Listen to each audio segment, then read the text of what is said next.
The Speaker, Colonel, Higher and Technical Education Minister, Zong Tak Chanatana, Kazakh, na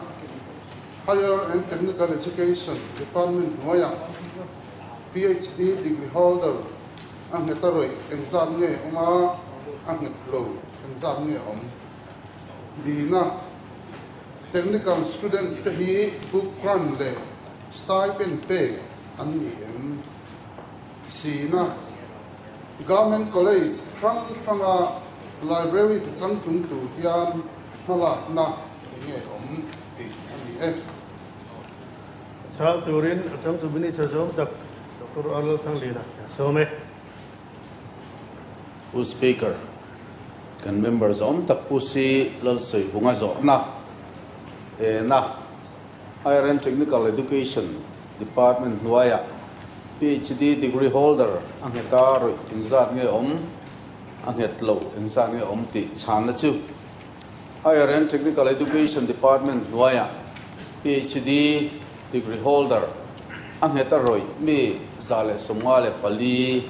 an ang hetlowa roi mi somsari le basari an bina zona technical students te hi book run le stipend pay an chan na chu August ni somni le pakhat sang ni le somni sang ni le so le pahnia Cabinet meeting agenda number solve na thutlung na siam langin technical student etan book run le stipend hi sang ni le pani sang ni le som le pathum session atang khan pe ani to lo pathum na government college sanga library ti changtlung tur hian malang na enge ti chan na chu government college sanga library ti changtlun nan hetiang hian malak ani pakhat na government romana college library ti changtlun nan tu na hian NDP waya noi zathum somni senga building sak mek ani pani na chuan rusa nuaya purchase of material nuaya bi hian government college zong tan library ti changtlun na atana sum pek vek anni pathum na government college library ti puisui na tur le infrastructure sakna turatan 3.12 crore SADP hian kandila maro su sumhar sakna wangin tunai chon kan muri lo ikha kachan na ni So bela jo turin Zoran itu member zone tak pusi lo suguma. So me. Who speaker, me. Technical zirna te book run le stipend pay. Okas ni som ni pakhat. Sang ni som pakni. Atanga sang ni som patung session na tang khan ti to pani chan na kan tu ta ni Who speaker, he zirlai te tan fil poimo ania in sarkar hian apele thengem ti kha ka zomberna ania pakhatna din pahnina chuan professional institution Mizoram Law College principal anita da anito da nge ananilo ani chuan nge achan kazo belna pathum na chuan kum sang ni som pakwa sang ni som ni academic session na trama class kan tum Mizoram Engineering College class kan anita hei sang ni som pakwa zo na khan tram tum ani thu min frit to class kan ani chuan zirlai engzat tenge Last run alamilo ani chuan engwange ikha ka zobel na Zobela jo turin Dr. Biri Chakma. So me. Who speaker kalo me. Kamla Nagar College sitting right to area po zau lu tuk sia tu na zirla te puan tam khop maya chu bangin lecture hall hi in dai lu tuk sia chu bangin ka zobel na pakhat na chu Kamlanagar College atan lecturer hall min sak thiang em timpan hi na chu Mizoram nak accredited college anei lo kha engzat nge om pathum na hi Kamlanagar College ka alanak accreditation hi lanei lo wa anei lo na chan hi enge tikat zobel na ni pu speaker kal ome zobel la zo duren doctor ke pa chu ga sautem kan kal ko speaker kalome hela ma pati hela ne kai tharung ko mai kalome e ka zo na i chanar karing lo ba ka zo bel na chu Mizoram College zirtir tu associate le assistant professor te sir interse seniority list an name tin director an ni ve thayem ti ka kan zo le athayang ang chang turin Mizoram tak doctor alo thang lila song le let who speaker zona ni tu zo na kha ka chan ma in to be ra tang khanin kan chang do na industry synergy lisi tu lai jan han man fak tu ri kan la nei lo te hi ne ngai to po thamai theya en po ni sela i zong khan kan chang ma yang e doctor ke pa chunga lung lei sau bial tu MLS om tak zo na kha in Kamlanagar College chungchang Dr. Bial2 inaron zo na kha Dr. BD chakma ron zo na kha poi mo khop mai ani lecture hall hi tian bi mai don hian aboi thak te ba kan van do na ve pakhat deu le ka hi chu Kamlanagar College te in Longtai College te ni china han zo na na accreditation ti chungchang khan tin scholarship hituration qualified make doning ka fia then Johnson College hi alla qualified lo boka nak ma chan tu ania e hianin facility tam tak kha kinga unqualified lo khan unqualified ro chuan ei aizola po college a rusa nuaya poisa tam tham tak tak hi tu ma tang khan an dong chowa chuwang chuan kha chan qualified phases chuan tu na zo na ti nge tur ngai han ti kha chu a har sat ka ring lo khop maya ai nga po ni sela kong dang deu te po a ti la kha langai to te po that chu ka ring khop maya po ni sela ka ka chana ni pot sela tin ka han khiat chin a chuan government college a chuan tu na kan han sui college pali a kha nge ni la qualified lo na khan ani ti kha ni ka khia dang hi om ka he sia lo wa a private college de tu ti kong dang ni sela om nual ang private college nga zona de tu zona la hi ne poi mo khop maya kan member zong tak pusi nal soi mo zona kha e stipend le book run emi an top hi ne kan hun ma thil de ole khanian china ka soin khanin emi sarkar ma sa cabinet meeting august ni sob ni le pakat kum sak ni le pa som le panhen ne khanin agenda number 13 na khanin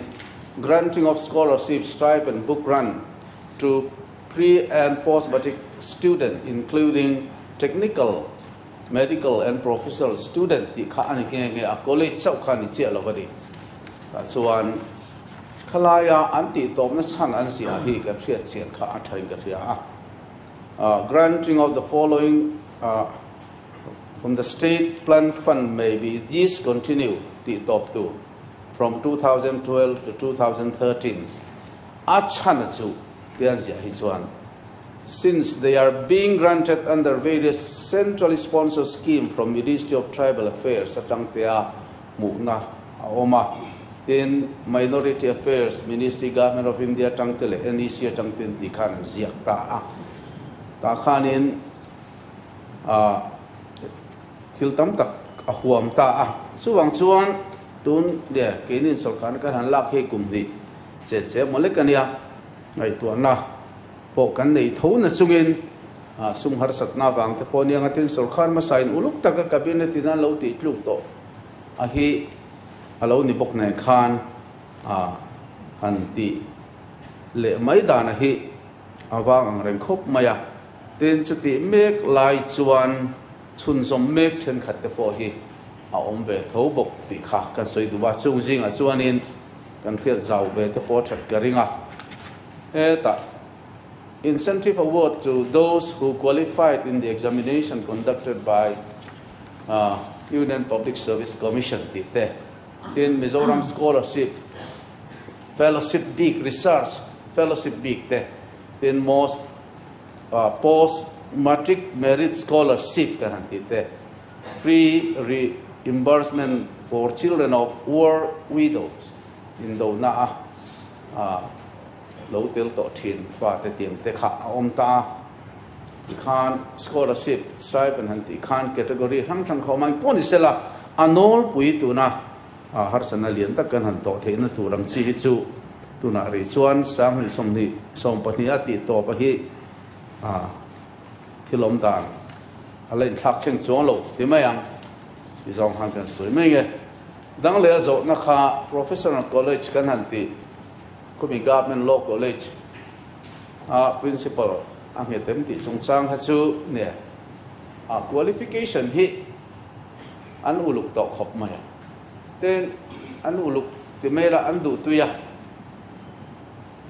khalaya kha an ya wang hianin ang heta thil han ti sung ya sa khop mai mar chei tu na ya ni kum masa so ni ka tia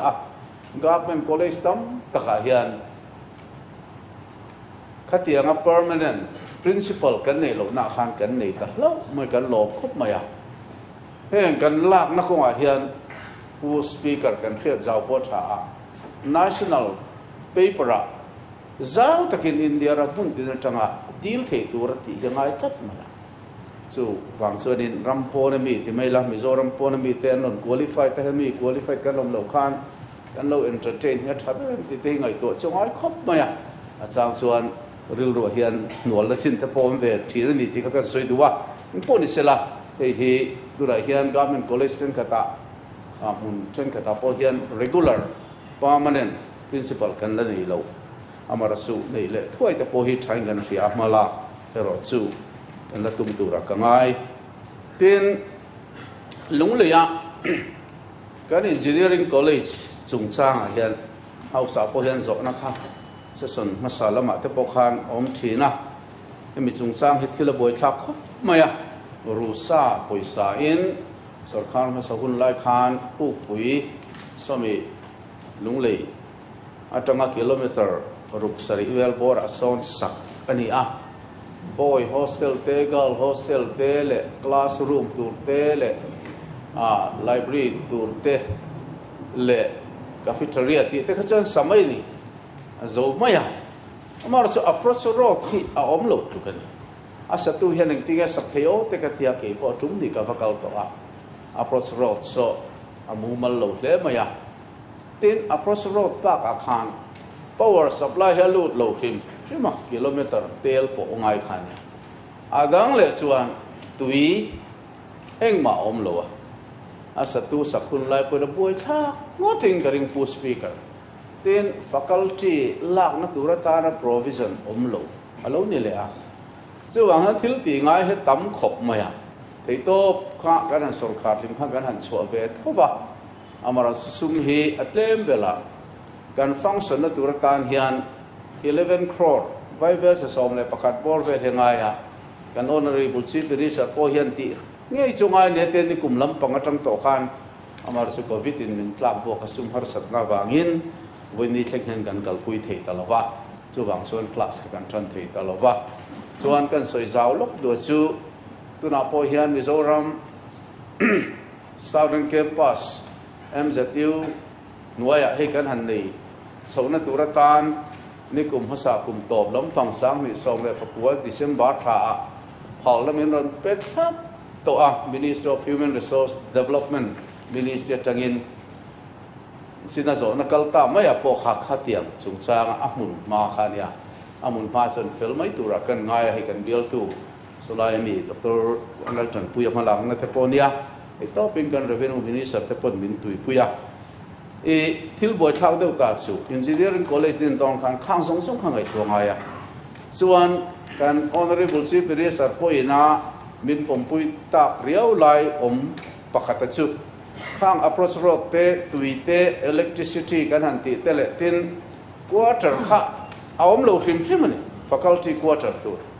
tin ai kol tu quarter kha om me lo wa khang zong sung te le khan rin ai khan se so tam do na chuan kan ril ro om dara chuan khang kha poisa ro mana han om thoi thei se chuan han din tai la ta chuan MZU campus ne khan kan club home thei tura kan ngai ani engineering class omanga MZU Southern campus kha kan than thoi thei tura ta na infrastructure alien big akhachukan lo nei to sa han tangkai in ti kha ngai to ra oma khan en khare zom ve ka wang khan u speaker zona nei tu khan thil om ta ron zo ding ka khia kan fiat zawatan point hi tool ma se ti lok thei lo a chan le wang ni ti kha kan house member zom tak tak te idar kan fiat kha a thain ka khia kan kha atlang pui deuh chu ani mai Speaker, rusa soilai takkan kan develop kongsu. Higher education atan yan GSDP atrangin 2% vel datu tiki rusa dana hianin awmin kasya. Chuzo tun budget hian dan niem tika kan minister kan zobel dua. Tin student teacher ratio hi rusa dana hian 20:1. Ang deu ni ten share ta chu Mizoram ai hian kan zom te yem ti te tin karma sa su ke zona star question khan teaching post ziti tu the higher secondary ai hian som pole pani kha no kha lo ruak ni khanin sana niya atam le maya ha chu zirna tan poi tham le chat maya no kha theidani aw mem kan minister hianin khati zom khan to paturi nge malak i kan okay budget kai noi lai thi la kha chu 2% chungchang kha chu chip chia takin kalabi man chia lawa ka le ma ya kan en chiang thei tur ngai te la ti mai chon ka soi thei chia lawa ten pani na aron soi emi faculty post hi ne zona chan na to te po khan oma total sanction post kan ni hrim hi Mizoram government college atan hian zaria le som sari le paruk ania regular incumbent kan nei hi zaruk le somthum le pasari ani ta chuan in contract basis kan la ka hi za le somli le pasari ania ti chuan casual teacher kan han ti maya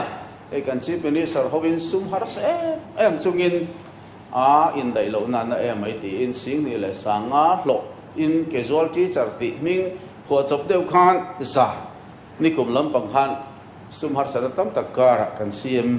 riat thiam na in kan la achu phe chu college authority ten uluk takin an mani area chung deuh pi ka om thadu tur ti te po ngai to telin kan roi ni chuan part time hrim hi somli le pasari tu na henan loma he part time zinga hian som le pakhat te hi qualified ani qualified tom je chu Part time here again flow down. nga part time hi chu an lo om da na hi ne mumal taka han set hi har sa khop maya e cheng kan fix da na khat ka chiang che lo then hi chu part time han ti hian par lecture cheng zariat mo khatiang te ha kan tia college chen khat hian part time an ni tak tak ka wang hian aten ni chuan an mani enge mo tia tang te poin an lo ti ve wang hian official tak maya han enge mo lu tu kam chi hian thil hi akal lo la chin he oma chu wang chuan khalai kha ka chana ni tamai sela eng pon sela qualified lo hi part time a hian somthum le paru kan lo ni rei tak tak lo thok to si kha tu ma lak kha thilom da le tin ni sina kan zora som ko le pani post ruak ti kha mo kha clear vacancy kan han nei khani an pon ni sela tun dit mun ai chuan a har sa deuin ka ringa pon ni sela kan ti no thei ka ringa tin ratio kha ani dan tu rang dik tak zirte tu pakhatin zirlai no pang ti hisapa school education a te pokan nei ang chi lai hi Mizoram ma chuan result nge a har sa deuani kan phalo hi tuna hian admission kan han ti chan te chap awang hian up today tak baya figure kha in pe ka har de taka kun rei lo te a tuna admission kan han te covid no admission kan han ti le chi hian